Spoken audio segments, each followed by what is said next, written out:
Place à présent à notre chronique bimensuelle du Monde Afrique. Ce soir, nous allons aborder le délicat dossier du Sahara occidental avec Alexandre Roublanc. Bonsoir. Bonsoir. Alors, près de 7 ans après leur dernière négociation directe, les États-Unis parviennent à réunir tous les acteurs du conflit, Maroc, Algérie, Mauritanie et les indépendantistes du Front Polisario à Madrid. Alexandre, est-ce qu'on s'approche d'une résolution du conflit au Sahara occidental?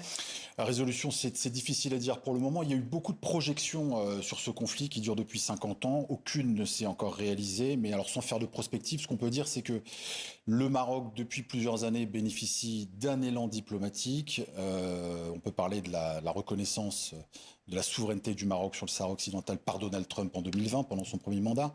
Ça a été suivi par les reconnaissances de l'Espagne, de la France, du Conseil de sécurité de l'ONU tout récemment en octobre, qui a présenté le plan d'autonomie comme la solution la plus réaliste pour parvenir à un règlement définitif de ce contentieux territorial.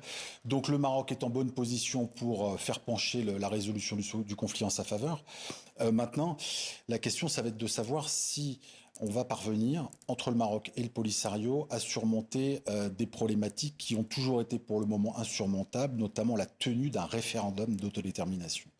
Le Maroc y est opposé, le Front Polisario souhaite qu'il y ait, même s'il s'est disposé à un accord sur le fond de l'autonomie, il reste en faveur d'un vote d'autodétermination avec le mot référendum, ce que le Maroc refuse en bloc jusqu'à présent. Et en quoi ces négociations peuvent-elles changer le rapport de force ? Elles peuvent changer parce que les États-Unis sont impliqués de manière beaucoup plus forte qu'auparavant. Je l'ai dit, Donald Trump a reconnu la souveraineté du Maroc sur le Sahara occidental en 2020.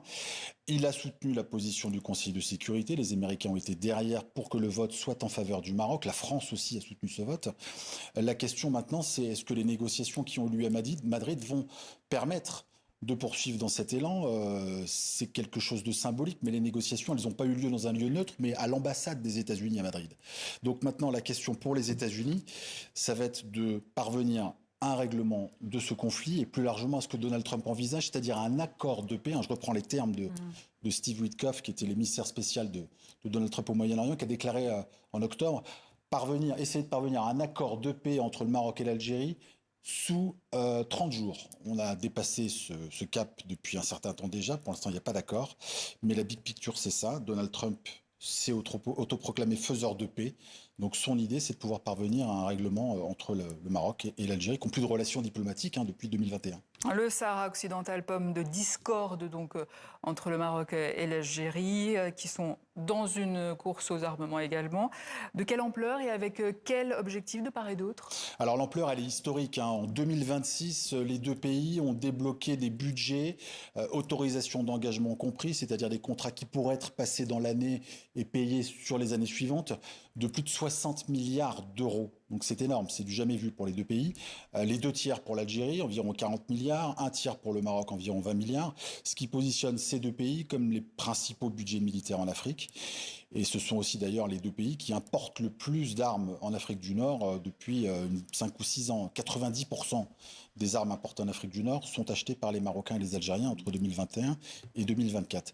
Donc là, toute la question, c'est de savoir cette montée en puissance, cette course aux armements, à quoi sert-elle? Elle sert d'abord dans le cadre du conflit au Sahara occidental à équilibrer le rapport de force, que le Maroc est une armée qui avait un certain retard par rapport à l'Algérie. Elle a un budget qui est 2 fois plus important. Et puis il y a aussi une volonté de peser sur la scène régionale, notamment au Sahel, où l'Algérie est en perte de vitesse et où le Maroc essaye de gagner des points au niveau diplomatique, notamment avec les pays de l'Alliance des États du Sahel. Est-ce que dans tout ça, le risque de guerre entre l'Algérie et le Maroc est réel? Alors ce que tous les observateurs disent, c'est que les deux pays ne veulent pas se faire la guerre, mais ils s'y préparent d'une certaine manière. Le Maroc et l'Algérie, je l'ai dit, n'ont plus de relations diplomatiques depuis 2021. Les frontières terrestres sont fermées depuis 1994. Les frontières aériennes sont également fermées. C'est pas un scénario idéal quand on veut pas se faire la guerre. Et puis il faut aussi préciser que on est dans une logique de bloc. L'Algérie achète ses armes à la Russie et à la Chine, le Maroc les achète aux États-Unis et à la France, de plus en plus à Israël. Israël et l'Algérie entretiennent des rapports qui sont inexistants. L'animosité est totale entre les deux pays. Donc la situation n'est pas pour que l'Algérie et le Maroc deviennent, si ce n'est les meilleurs amis du monde, au moins de bons voisins. Alexandre Blanc, merci, journaliste au Monde Afrique. Merci.